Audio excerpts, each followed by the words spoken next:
گستاخ کی سزا سر تن سے جدا، لیکن یہ لازمی چیک کر لیں کہ وہ گستاخ کوئی عام شہری ہو، کوئی غریب ہو، کوئی لاوارث ہو۔ ہمارے ملک میں قانون دان قانون سے بری ہے، سیاست دان آئین سے بری ہے، پولیس والا ریمانڈ سے بری ہے، جج غلط فیصلوں کے انجام سے بری ہے، پریس کانفرنس کرنے والا 9 مئی سے بری ہے، اور مولوی گستاخی سے بری ہے۔ ان کے لیے رجوع اور عام معافی کا دروازہ اور فتویٰ ہر وقت میز پر تیار پڑا رہتا ہے۔ اگر یہ آپشن نہیں ہے کسی کے پاس تو وہ آپ ہیں، وہ میں ہوں، اور وہ ہر کمزور پاکستانی ہے جس کے پاس کوئی عہدہ نہیں ہے، کوئی اپروچ نہیں ہے، کوئی مددگار نہیں ہے۔ حال ہی میں پاکستان کے ایک نامور مفتی سمر عباس نے اپنی 2 تقاریر میں نبی کریم صلی اللہ علیہ وسلم سے منسوب حدیث گھڑ کر ایسی گستاخی کی کہ اگر وہ آپ سے یا میرے سے یا کسی عام شہری سے سلپ آف ٹنگ بھی ہو جاتا تو اب تک شاید ہمارا سر تن سے جدا ہو چکا ہوتا۔ نہ صرف غلطی کی اور پھر اس غلطی پر قائم بھی رہے، پھر غلطی کا اگلا مرحلہ حضرت عمر فاروق رضی اللہ تعالیٰ عنہ سے مشابہت پر آ کر رکا۔ یہ مفتی صاحب اپنی تقاریر میں گالی اور بد کلامی کو اپنا ہنر اور فن سمجھتے ہیں، اور اسی اسنا میں انہوں نے اپنے اس گالم گلوچ والے مزاج کو مزاج فاروقی سے تشبیہ دیا کہ جیسے نعوذ باللہ حضرت عمر فاروق کا طریقہ گفتگو ایسا تھا جیسے ان کا ہے۔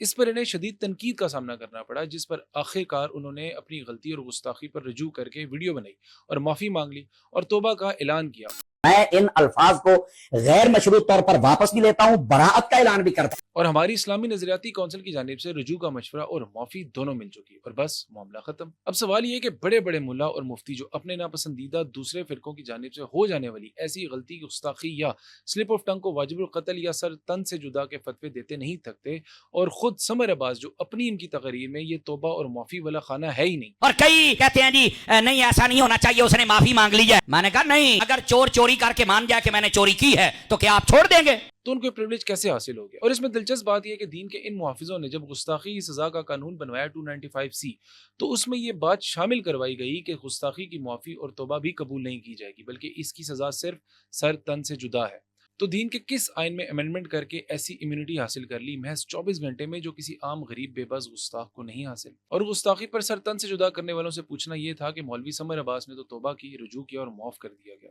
یہ سہولت عام انسان کے لیے بھی ہے یا وہ گستاخ اور واجب القتل ہی ہے؟ یہی بات جو مولوی کے منہ سے نکلی میرے یا آپ جیسے شخص کے منہ سے نکلتی تو ان کے پیروکار ابھی تک آپے سے باہر ہو چکے ہوتے، سوشل میڈیا بھر چکا ہوتا، این ممکن ہے کہ اس وقت تک ملک گیر احتجاج ہو چکا ہوتا اور ہم اللہ میاں کے پاس بھیج دیے جاتے، لیکن انہیں سبق الثانی جیسے بھاری بھرکم الفاظ سے جھوٹ مل جاتی۔ سبقت اللسانیہ کے معنی ہے کہ آپ کی زبان سے غلطی سے کوئی جملہ یا غلطی سے کوئی لفظ نکل جائے جو آپ نہ کہنا چاہتے ہو، لیکن یہ سبقت اللسانی کی آپشن شاید ان کے لیے نہیں ہے جو گستاخی کے جھوٹے یا سچے الزامات میں جیل کاٹ رہے ہیں۔ 400 سے زائد لوگ گستاخی کے الزامات میں قید ہیں، ان میں سے کسی ایک کو بھی یہ سہولت میسر نہیں۔ لگتا یوں ہے کہ دین مفتی کرام کے لیے سہولت اور عام آدمی کے لیے جبر بنا دیا گیا ہے۔ ہم بھی یہی چاہتے ہیں کہ جس شخص پر الزام لگے اس کو قتل کرنے سے پہلے اسے صفائی اور معافی کا پورا موقع دیا جانا چاہیے، اور معافی مانگنے پر اسے معاف بھی کر دینا چاہیے۔ لوگوں کو اکسانے اور بے گناہ کی جان لینے والوں کو قتل اور اقدام قتل کے تحت سزا ملنی چاہیے۔ قانون اور رسول سب کے لیے برابر رکھیں۔ اگر معافی کا خانہ اب مفتی حضرات کے لیے میسر ہے تو یہ رجوع اور معافی کا خانہ سب کے لیے میسر ہونا چاہیے، اور اگر ایسا کوئی خانہ نہیں اور سزا صرف سر تن سے جدا ہے تو پھر سب کا سر تن سے جدا کی مستقل پالیسی قائم رہنی چاہیے، بے شک وہ سر پگڑی والا ہی کیوں نہ ہو۔ اور وہ تمام عاشق رسول جو سمر عباس کو رجوع کرنے سے پہلے ان کو باقاعدہ سوشل میڈیا پر دلیل اور منطق سے ڈیفینڈ کر رہے تھے، سوال ان سے یہ ہے کہ ان کی معافی کے بعد اب وہ اس گستاخی کو ڈیفینڈ کرنے پر کب معافی مانگیں گے؟ اور ان سے سوال یہ بھی ہے کہ وہ اصل وفادار کس کے ہیں، شخصیت کے یا دین کے؟